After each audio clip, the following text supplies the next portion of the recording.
Welcome to the deep dive. Today we're moving well beyond the typical quarterly earnings report. We certainly are. Because if you really want to understand the future of enterprise security, you don't just look at revenue numbers. No, you have to look at the strategic blueprints. Exactly. We're sifting through the latest corporate materials from a major cybersecurity player, trying to find where the real battlegrounds are being drawn. And this isn't just about this quarter's revenue. No, this is about seismic shifts. We're talking massive AI integration, rapid multi-billion-dollar M&A, and quietly preparing for what might be the ultimate existential threat to modern encryption. Quantum computing. The big one. That's right. Our mission today is laser-focused. We've taken the financial results and strategic announcements from Palo Alto Networks. Okay. This covers their fiscal first quarter of 2026, which ended October 31st, 2025, plus some major announcements right after that. And the goal here is to understand how this colossal organization is moving to position itself as, and I'm quoting them, the data and security partner of choice in the AI era. It's an incredibly ambitious goal. And these documents, they really lay out the aggressive, and I mean expensive, plan they're executing to get there. It's a compelling narrative, and we've got to decode it for you. We'll start with the core snapshot of Q1 FY26. Got to look at the money first. You have to. The money underpins everything. Then we'll jump straight into the high-stakes corporate strategy, the mergers, the AI, and this long-term quantum risk that demands their attention right now. Let's do it. Okay, let's unpack these core numbers. Where's the hidden message? On the surface, total top-line revenue grew 16% year over year. It hit $2.5 billion. Which is solid growth for a company this size. It is, but 16%, it's not necessarily the eye-popping number that drives this kind of strategic investment. So where's the real energy? You have to look deeper. You have to go past the surface numbers to find the pulse of a modern platform company. So you're saying don't just rely on total revenue? Never. That still includes legacy hardware sales. If you want to know where the future contracts are, and, more importantly, where the higher margin contracts are, you have to look at next generation security. NGS. NGS, annualized recurring revenue, ARR. That's the key metric. And what did that reveal? For Q1, the NGS ARR jumped a phenomenal 29% year over year. Wow, okay. Hitting $5.9 billion. This is the crucial finding. So the growth in next gen is nearly double the rate of total revenue growth. Exactly. And what that tells you is that their aggressive push into cloud-delivered security, into AI, into managed services is working. They're successfully shifting away from just selling hardware boxes? They are. They're selling high-margin, sticky subscription software. And that's fundamentally necessary for any security vendor that wants to survive in the cloud age. That makes perfect sense. NGS ARR is the leading indicator. It is. And you can see that forward commitment reflected in the backlog, right? The remaining performance obligation, or RPO. Yes, that grew 24% year over year. Reaching $15.5 billion. Now, for anyone unfamiliar, RPO is basically the money customers have already promised in long-term contracts. Money the bank, essentially. That just hasn't been recognized as revenue yet. That's a massive backlog. It is massive. Yeah. And you're right to point out the strategic implication. It's sustained platform stickiness. Because once a customer signs a multi-year contract, The cost of switching providers becomes astronomical. That $15.5 billion isn't just future revenue. It's a competitive moat. It locks customers into their ecosystem for years. But securing those big contracts, that often requires heavy reinvestment, a lot of sales spending. What's fascinating to me is how they're achieving this high growth while simultaneously boosting their margins. It's a testament to the scale of the platform model. Their non-GAAP operating margin hit 30.2% this quarter. Which is a meaningful jump from, 28.8% last year? That's it. In the software world, margin expansion is the holy grail. And doing it while you're increasing your subscription AR at 29%, that is genuinely difficult. That efficiency translates directly to better profitability. It absolutely does. Non-GAAP diluted net income per share was 93 cents. That's up significantly from 78 cents a year ago. And the cash generation must be strong. Incredibly strong. We're talking $1.771 billion in operating cash flow and $1.687 billion in non-GAAP free cash flow, just for the quarter. Which reinforces their confidence in that massive long-term target they've set. The 40% plus adjusted free cash flow margin in fiscal 28. You just don't set a financial target that bold unless you've already proven that your model is scaling to deliver industry-leading efficiencies. You really don't. So we've established the company as a cash-generating machine. And this financial health, it's not just a win for shareholders, it's the war chest they're using to consolidate the market. Exactly. And what's fascinating here is the speed and scale of deployment. They are strategically acquiring the key pieces they need to build a comprehensive platform for the AI era. They're not waiting for R&D cycles. No, they are buying mature components that they need right now. And they're buying big. Let's detail those high-profile M&A actions, starting with CyberArk. This was a definitive agreement from back on July 30th, 2025. It's expected to close in Q3 of fiscal 26. And this is a significant acquisition, about $25 billion in equity value. A huge deal. The compensation structure was complex too. Cash and stock. So why is CyberArk, a company known for identity access management, worth $25 billion to them right now? It all boils down to one phrase: securing AI agents. Yeah. Traditionally, identity security manages human access. Passwords, privileged accounts, that sort of thing. Right. But as AI systems get more complex, they rely on autonomous software agents acting on behalf of the user or the system. So these agents are the new privileged users. They are, and they require highly sophisticated identity security and access control. That is the key synergy. CyberArk gives them immediate industry-leading capabilities in controlling the identities of these autonomous software components. That is a critical puzzle piece. But they weren't done spending. Not even close. Just after the quarter closed, November 19th, they announced the intent to acquire Chronosphere for $3.35 billion. In cash and replacement awards. So I have to ask, isn't there a risk of acquisition indigestion here?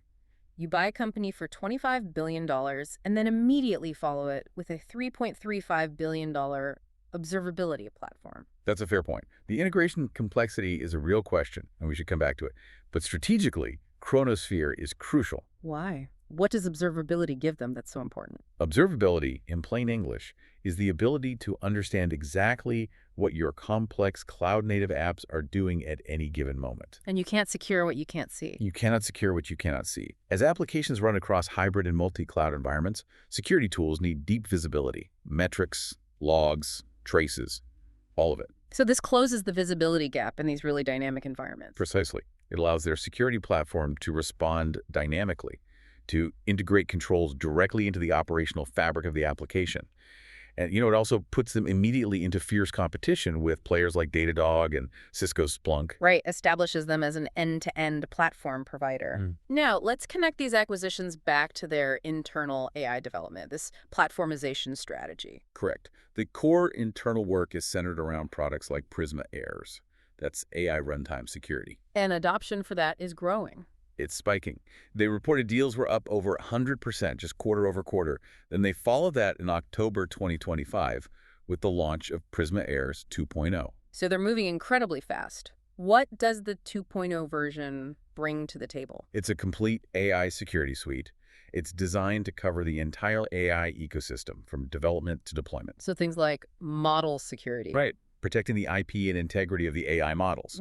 Also AI posture management, AI red teaming for proactive testing, and crucially robust AI agent security. Which connects directly back to the CyberArk deal. It all ties together. They also just completed the native integration of Protect AI, which they'd acquired previously. The message is just undeniable. They intend to own the security layer across the whole AI lifecycle. Okay, this is where it gets really interesting. We've talked about today's market battles AI consolidation, but now we shift gears completely. Tomorrow's existential threat. Quantum computing. What does a security titan see coming? And how seriously are they preparing for, well, the complete cryptographic collapse of modern life? They are taking it with the highest level of seriousness. And they've provided the industry with a clear and, frankly, frightening timeline. Which is? They estimate quantum computing will be commercially available by 2029. And, they warn, nation-states could achieve this capability even sooner. And the threat is that these quantum computers will just break current encryption standards. In minutes, or even seconds. We're talking about the basis of all digital security, banking, VPNs, everything. That is a clock ticking on all modern digital life. They explicitly state that the enterprise is not prepared. They are not. So what's the financial opportunity here for solving this crisis? They estimate the quantum security total addressable market, the TAM, to be around $10 billion. So it's not just a technical challenge, it's a massive future revenue stream. Tied directly to global digital survival. They are aiming to be the leader in what will be a mandated transition. So if 2029 is the deadline, what are the immediate practical solutions they're implementing right now? Well, the shift is multifaceted, and it's difficult. They're outlining solutions that include upgrading applications to be quantum safe via something called cipher translation. Okay, let's pause on cipher translation. That sounds intensely technical. What does that actually mean? Think of it this way.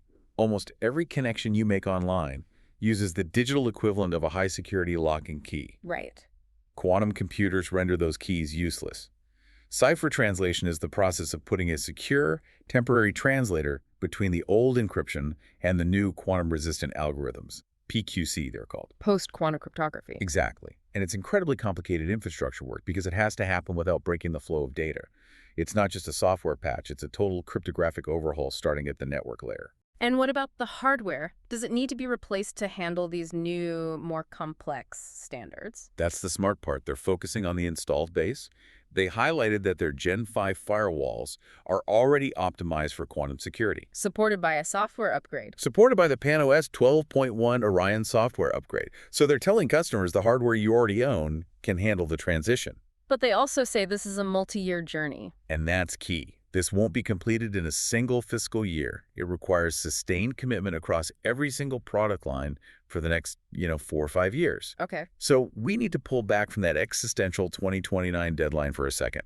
Let's ground ourselves in current operational metrics that show customer adoption beyond just the dollar figures. Let's look at SES growth, Secure Access Service Edge. Yes, a key cloud-delivered security solution. With the SESI numbers, they show continued stable traction, which is important in this work-from-anywhere world. Active SES customers, Including Prisma Access and SD-WAN. reached about 6,800 in Q1 26. That's 18% year-over-year growth in customer count. It suggests that even with all the focus on huge acquisitions, the operational engine for core cloud security products is running smoothly. Right. Now, what about the short-term view, the guidance for Q2? They are projecting next-gen ARR to land between $6.11 and $6.14 billion. Which would be continued 28% year-over-year growth. Consistent. And total revenue is projected between $2.57 and $2.59 billion. So about 14% to 15% YoY growth. They expect stable execution. But the financials often hide complexities, things that hit the bottom line. I want to highlight a detail from the risk section. Yep. The status of the Centripetal Networks patent infringement lawsuit. Litigation is just this constant, non-glamorous cost of doing business in tech. And this one has been particularly expensive. It has. The documents say while they're appealing, the judgment was reduced from $152 million to $114 million plus interest. They've already accrued $147 million as of October 31st to cover that. So they've already set the money aside. They noted a $1 million charge related to this hit the G&A expense line this quarter. And that's a perfect example for you of how these litigation costs, even when they're buried in G&A, represent a massive ongoing drag on corporate resources and attention. It's the cost of competing at the highest level. Finally, let's just touch on their capital return plans. A sign of confidence. They extended their share repurchase authorization. There's about $1.0 billion remaining. And they've extended it through December 31st, 2026. So they're signaling they plan to continue using their strong free cash flow to return capital to shareholders for at least another year. Confirms they believe their stock is a good long-term investment. So what does this all mean for the security landscape? For you, the well-informed observer. The core takeaway is striking. The focus is clearly on aggressively consolidating power, building a single dominant security platform. And they're doing it through massive, rapid acquisitions like CyberArk and Chronosphere. Fueling that platform with internal AI innovation like Prisma AIRS 2.0, while at the same time kicking off this long, necessary, mandated journey toward quantum security readiness by 2029. It's an incredibly high-stakes strategy. I mean, they've moved so aggressively, paying $3.35 billion for Chronosphere, undertaking the massive, complex integration of CyberArk. This requires immense management attention, system overhaul, significant organizational restructuring. Which raises an important question. It does. Will the operational and integration complexities generated by such rapid, large-scale acquisitions prevent the company from focusing the necessary long-term R&D resources? The resources they need to deliver on that critical, existential 2029 quantum-safe security promise. That is the question. And the answer will determine whether they truly secure their future or if acquisition indigestion or quantum computing breaks the bank. Thank you for joining us as we continue to explore the intricate relationship between corporate strategy and existential security threats.